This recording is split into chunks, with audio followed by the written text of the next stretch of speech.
नमस्कार, आप देखना शुरू कर चुके हैं द रिपोर्टिंग पॉइंट न्यूज। और बिहार बोर्ड का रिजल्ट आ चुका है, जैसा कि आप लोगों को पता है। और बिहार बोर्ड में ऐसे ऐसे बच्चों और बच्चियों ने टॉप किया है, बिहार टॉप, चाहे वो जिला लेवल पर हो, प्रखंड लेवल पर हो या स्टेट लेवल पर हो। उन्होंने टॉप कर अपने माँ बाप, अपने गुरुजनों और साथ ही अपना भी नाम रोशन किया है। ऐसी ही एक होनहार लड़की से हम लोग बात करने वाले हैं, जिन्होंने अपने माँ बाप का नाम रोशन करते हुए, अपने प्रखंड जिला का नाम रोशन करते हुए अपना भी नाम रोशन वो की है।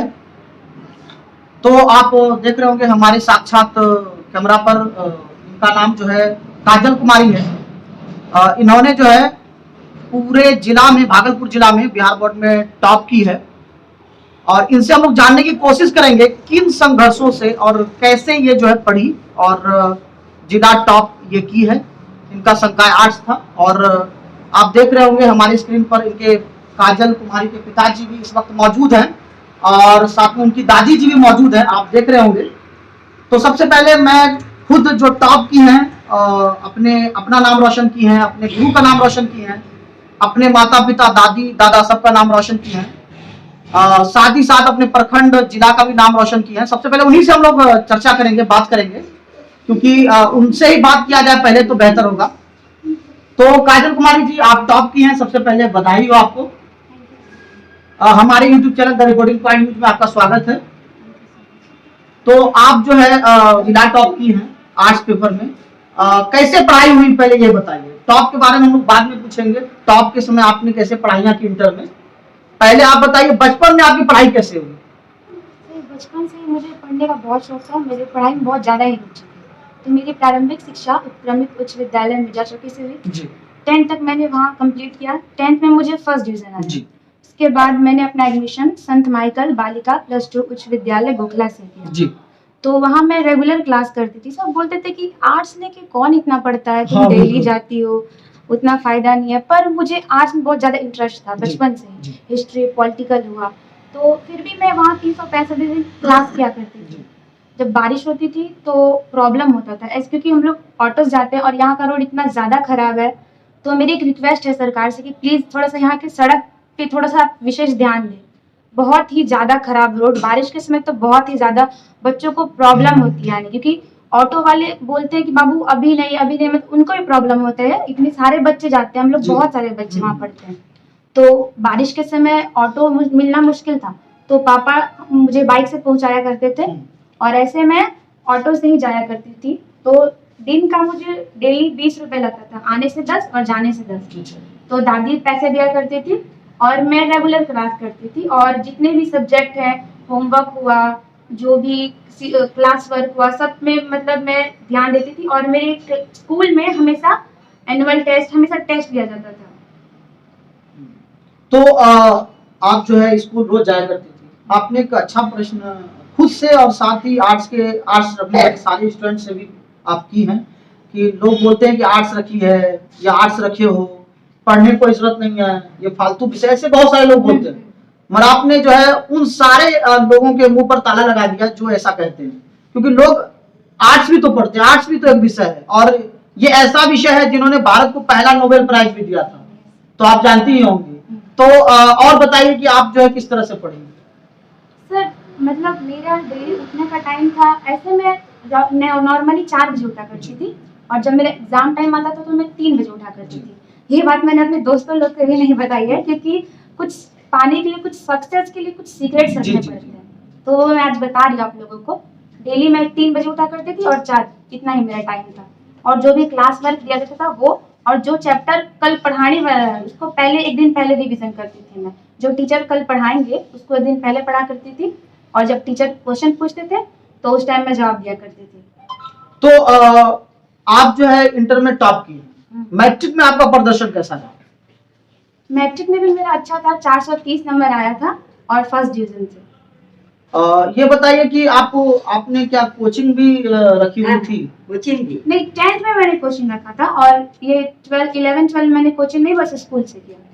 तो आपने सुना ये कोई भी कोचिंग जो है आर्ट्स में नहीं की थी, अपने सेल्फ स्टडी के दम पर, स्कूल के टीचरों के दम पर, स्कूल के टीचरों के द्वारा जो सजेशन दिया गया था उनको पढ़ करके उनके दम पर के जो है टॉप की हैं। तो ये बताइए कि जो है आपके जीवन में कौन मार्गदर्शक रहा आपका, जिन्होंने आपको प्रेरित किया नहीं पढ़ना ही पढ़ना है? वैसे तो मेरी फैमिली हमेशा और मेरे भाई लोग ज्यादा बोले कि तुम अब देखो दीदी का शादी हो चुका है, वो भी क्या कर रही है, अगर तुमको इंडिपेंडेंट रहना है, खुद पे निर्भर रहना है, तो तुमको अभी से मतलब पढ़ने पे ध्यान देना होगा। तुम्हारी ये गोल्डन अपॉर्चुनिटी है कि तुमको पढ़ने का टाइम मिल रहा है तो पढ़ा करो। हमेशा मेरी दीदी भी हमको ये सपोर्ट करती थी, तुम पढ़ो, कुछ करो लाइफ में, क्योंकि आजकल लड़की लोग का मतलब तुरंत ही माँ पापा उसकी शादी करवा देते हैं, और मुझे तो मौका मिल रहा है कि अपने गाँव का नाम रोशन जी करूं। बिल्कुल। तो वही था। तो आप कह सकते हैं कि आपकी दीदी ने भी आपको सहयोग की, हाँ आपके पिताजी ने भी, हाँ और भैया ने भी और दादी ने भी आपको जो है काफी मदद की, आपको आगे बढ़ाने में योगदान दी। तो ये बताइए कि ज्यादातर लोग बोलते हैं कि लड़कियां आगे बढ़ के क्या करेंगी, आगे तो उनको चूल्हा चौकी जो है देखना है, तो इस पर क्या कहना चाहेंगे आप? ये तो पहली बात कि अब हम लोग 21 सेंचुरी में आ जी गए हैं, बिल्कुल। तो ये थिंकिंग जो है ना बहुत पुरानी हो चुकी है, क्योंकि मतलब लड़कियां आज लड़कों से के साथ कंधे से कंधा मिलाकर चल रही है हर क्षेत्र में। हम लोग देख सकते हैं, चाहे पॉलिटिकल हो या फिर धार्मिक क्षेत्र हो या फिर राजनीति हो या फिर सैन्य संगठन, कहीं भी हो, जी बिल्कुल। सिविल सर्विस, सब जगह महिलाएं, खेल में महिलाएं, सब जगह महिलाएं आगे हैं। जी। तो ये सोचना मेरे हिसाब से गलत ही होगा। जब आप स्कूल रोज जाया करती थी, वो भी आर्ट्स लेकर, तो क्या गांव के कई लोग क्या ताना वाना मारते थे कि देखो आर्ट्स लिया फिर भी क्लास करने जाती है, पढ़ती क्या होगी, आर्ट्स लोग क्या पढ़ते हैं, क्या पढ़ना होता है आर्ट्स में, जो भी लिख दो, गाना वाना लिख दो, हाँ। जो है पास हो ही जाओगे। तो इस पर क्या कहना चाहेंगे आप? हाँ, ये तो बहुत कोई बोलते थे, क्योंकि जब हम लोग सारे नोट्स अपने लेके आते थे, बैग बहुत ही ज्यादा भारी होता था। सब बोलते थे कि इतना सारा लेके जाते क्या, करते क्या तुम लोग? बोलते थे लेके जा रहे, बस शकल दिखाने नहीं जा रहे, पढ़ने के लिए ले जा रहे हैं। एक दिन आप लोग हम लोग का स्कूल आइए, तब पता चलेगा आपको कैसा पढ़ाई होता है और कैसे हम लोग पढ़ते हैं। आपको यहाँ तक बढ़ाने में आपके गुरुओं की भी जो है काफी मेहनत रही होगी, उनका भी योगदान रहा होगा। तो किन गुरुजनों को आप याद करना चाहेंगी जिन्होंने आपके जीवन को जो है कहीं ना कहीं इतना बढ़ाने में बहुत बड़ा योगदान दिया? दो मिस, एक मिस मुक्ता और एक मिस किरण। और कोई सर भी? और संतोष। मिस किरण हमेशा कहती थी कि मतलब एक जो पिता है, अगर वो लोन लेता है, अगर लड़की के लिए लोन लेता है तो लड़के को पढ़ाने के लिए लोन लेता है, लेकिन अगर वो लड़की के लिए लोन लेता है तो वो दहेज के लिए लोन लेता है, लड़की के लिए। जी जी। तो मिस बोलती थी कि अगर तुम शादी करके जा रही है, तुम्हारे पापा को तुम्हें सब कुछ देना पड़े, वो तुम्हारी पढ़ाई नहीं है, तुम पढ़ो खुद से कि अपने दम पे तुम शादी में तुम पापा का पैसा का जरूरत नहीं पड़े, तुम अपने पैसे के हिसाब से तुम वो सब काम करो। तो सबसे पहले ये बताइए कि स्कूल का माहौल कैसा था? स्कूल में सब कुछ फर्स्ट डिस्ट्रिक्ट टॉपर आए हैं स्कूल से, रिकॉर्ड बन गया मेरे स्कूल में, बहुत ही ज्यादा खुश। और स्कूल की तरफ से मेरा स्वागत किया गया, दूसरे दिन स्कूल गई थी मैं, और थोड़ा सा सॉन्ग गाया गया, स्पीच दिया गया, सभी लोगों ने मुझे बहुत ज्यादा मोटिवेट किया, मैंने आगे बढ़ने के लिए। तो गांव के जब आप टॉप की, गांव के लोगों को पता चला, प्रखंड के लोगों को पता चला, तो क्या कैसे बधाई संदेश आपको मिला लोगों के द्वारा? पहले तो फोन करके, और 2 दिन से रिपोर्टर्स आई हैं घर पे, और मुखिया अंकल, वार्ड अंकल, ग्राम सेवक अंकल, वो सभी आए थे घर पे, उन्होंने बधाई दी, गिफ्ट भी दिया, और गांव का नाम रोशन करना बहुत बड़ी बात है। मैं अपने गांव में एग्जाम्पल बनना चाहती हूँ लड़कियों के लिए। आप बन भी चुकी हैं। ये बताइए कि इस कीर्तनिया, ये जो गांव है आपका कीर्तनिया है, नाम भी कीर्तनिया है, पंचायत भी कीर्तनिया है, जो पीरपैंती प्रखंड में पड़ता है, तो यहाँ के मुखिया जी क्या आपसे मिले, उन्होंने कॉल किया, क्या उनसे बात हुई, उन्होंने क्या कहा आपको? उन्होंने जिस दिन रिजल्ट निकला उसी रात को फोन किया पापा को, तो उन्होंने पहले कांग्रेस बोला, पापा को बोला कि अच्छा है मेरी बेटी, उन्होंने कहा मेरी भी बेटी है, तो टॉप किया। उन्होंने कहा कि मैं दूसरे दिन आऊँगा, और वे सभी कोई आए थे, उन्होंने गिफ्ट दिया और आशीर्वाद दिया, बोले कि आगे जो भी हेल्प चाहिए हम करेंगे, और आपको आगे जितना पढ़ना है आपको हेल्प मिलेगा पढ़ाने के लिए। तो क्या नाम था मुखिया जी का, एक बार यदि आप जानते हो मुझे बता दीजिए। सिर्फ कुमारी देवी और झुंपा सिंह। हाँ, उनके पति हैं? नहीं, उनके माता बेटे। हाँ, माता जी। अच्छा, झुंपा सिंह के माता जी का नाम है? हाँ, वो तो हमारे मुखिया जी माता जी हैं। हाँ, शिव कुमारी देवी। शिव कुमारी देवी। ये बताइए कि आप आगे क्या करना चाहती हैं? आगे मैं IAS ऑफिसर बनने का एम है।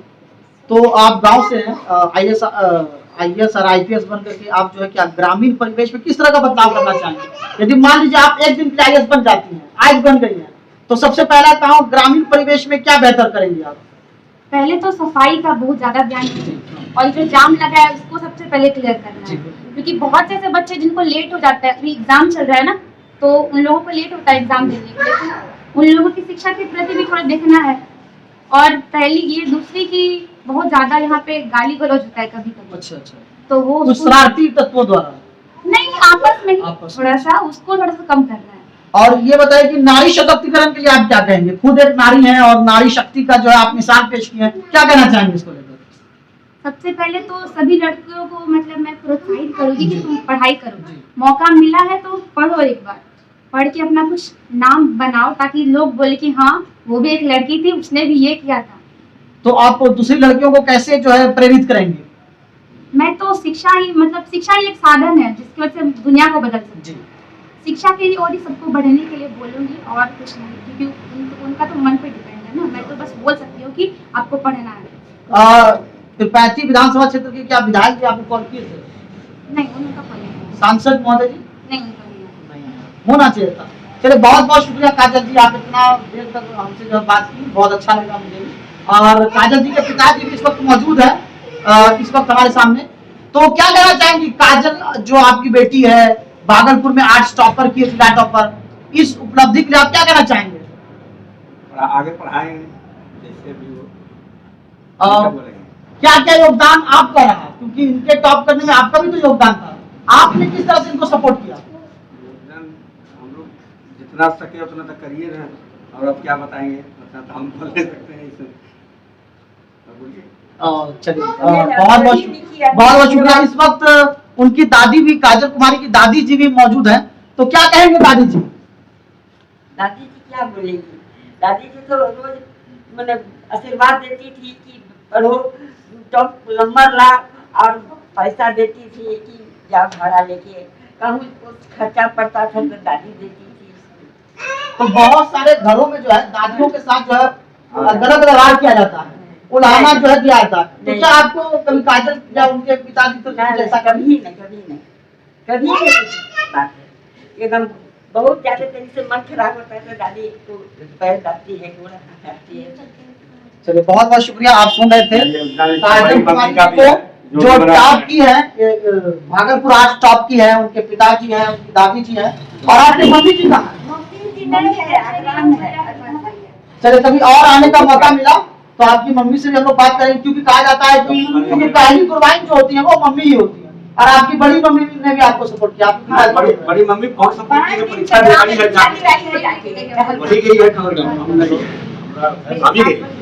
चलिए आप सुन रहे थे काजल कुमारी को, उनके परिवार वालों को बहुत बहुत शुक्रिया। द रिपोर्टिंग पॉइंट न्यूज को देखने के लिए धन्यवाद।